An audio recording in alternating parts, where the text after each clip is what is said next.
සියලු දෙනා සාදරයෙන් පිළිගන්නවා KT සුදා channel එකට. අද මම මගේ channel එකෙන් ගේන්නේ පන්දු රැකීම. ඒ කියන්නේ මේ ෆීල්ඩින් එක වෙන්නේ කඩුල්ලක් ආසන්නේ. ඒ කියන්නේ කඩුල්ල ආසන්නේ තමයි මේ ෆීල්ඩින් එක කරන්නේ. අපි මේකට කියනවා අන්ඩර් ත්‍රෝ. ඒ කියන්නේ අපිට ඒ කියන්නේ ඉක්මනින්ම පිටිකරුවෙකු දුවද්දී දවා ගැනීමකට හසු කරගන්න පුළුවන් අවස්ථාවක් තමයි මේක. ඉතින් අපි බලමු කොහොමද මේ අන්ඩර් ත්‍රෝ එක කරන්න කියලා. හරි අපි දැන් බලමු මේ අන්ඩර් ත්‍රෝ එක කරන්න කොහොමද කියලා.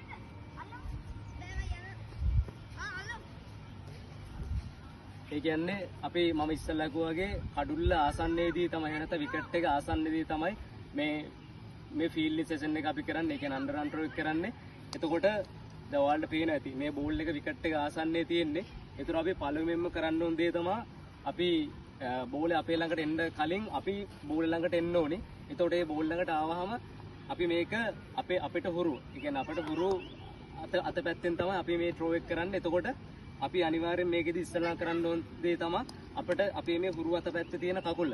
එතකොට අපි මේ කකුලට එළියෙන් තමයි අපි මේ බෝල් එක අල්ලන්නේ. ඒ කියන්නේ මේ ආකාරයට තමයි අපි බෝල් එක අල්ලන්නේ. එතකොට දැන් අපේ කකුලට එළියෙන් බෝල් එක තියෙනවා. එතකොට අපි අනිවාර්යෙන් නැමෙන්න ඕනේ. එතකොට අපි අනිවාර්යෙන් මේ ආකාරයට තමයි බෝල් එක අල්ලන්නේ. ඒ කියන්නේ මෙහෙම අල්ලන දැන් සමහර ක්‍රීඩකයන් මෙහෙම අල්ලන. එතකොට එහෙම බෝලේ අල්ලන්න බෑ. බෝල් එක යනවා. ඊට පස්සේ අනිවාර්යෙන් අපි තව දෙයක් තියෙනවා. අපේ මේ ඇස් ඉදිරියෙන් තමයි අපි මේ බෝල් එක අල්ලන්න ඕනේ. මොකද අපේ ඇස් පාස් වුණාම අපිට මේ බෝල් එක අල්ලන්න අමාරුයි. හරියට පේන්නේ නැති නිසා. ඒ නිසා අපි අනිවාර්යෙන් මේ විදිහට අපේ මේ ඇස් වලට ඉස්සරහින් තමයි ඇස් මට්ටමින් ඉස්සරහදී තමයි බෝල් එක අනිවාර්යෙන් අල්ලන්නේ. ඊට පස්සේ අපි මේ ආකාරයට බෝල් එක ඇල්ලුවාම අපි මේ විදිහට නැගිටලා නෙමෙයි ත්‍රෝ එක දෙන්නේ. ඒ කියන්නේ මේ විදිහට අපි බෝල් එක ගත්තාම මේ බෝල් එක තියෙන්න ඕනේ විකට් එක පැත්තට පේස් කරලා. එහෙම නැත්නම් විකට් එක පැත්තට මුහුණලා තමයි බෝල් එක තියෙන්න ඕනේ. එතකොට මේ ගත්ත බෝල් එක අපි මේ විදිහට ඒ කියන්නේ මෙතනින් ගොඩක් අපි උඩට එන්නේ අපි මේ ආකාරයට බෝල් එක ත්‍රෝ කරලා අපි ඉදිරියට වැටෙන්න ඕනේ. ඉතින් අපි බලමු කොහොමද අන්ඩර් ත්‍රෝ එක නිවැරදිව කරන්න කියලා.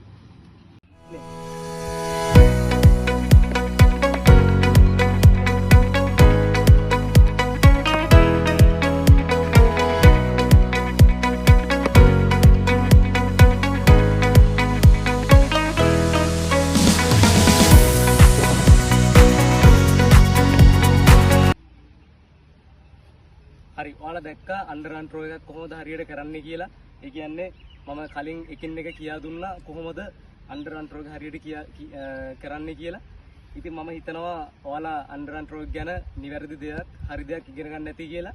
ඉතින් මේ වගේ ක්‍රිකට් ගැන තවත් ඒ කියන්නේ බැටින් බෝලින් ෆීල්ඩින් හැමදේම දැනගන්න ක්‍රිකට් පිස් සුදත් channel එක subscribe කරන්න. ඉතින් ඔයාලගේ අදහසුත් යටින් කමෙන්ට් කරන්න. ඉතින් මම ඒවට උත්තර දෙනවා. ඉතින් එහෙනම් අපි මේ වගේ හොඳ වීඩියෝ එකක් හම්බෙමු. ඔයාලට ජය වේවා.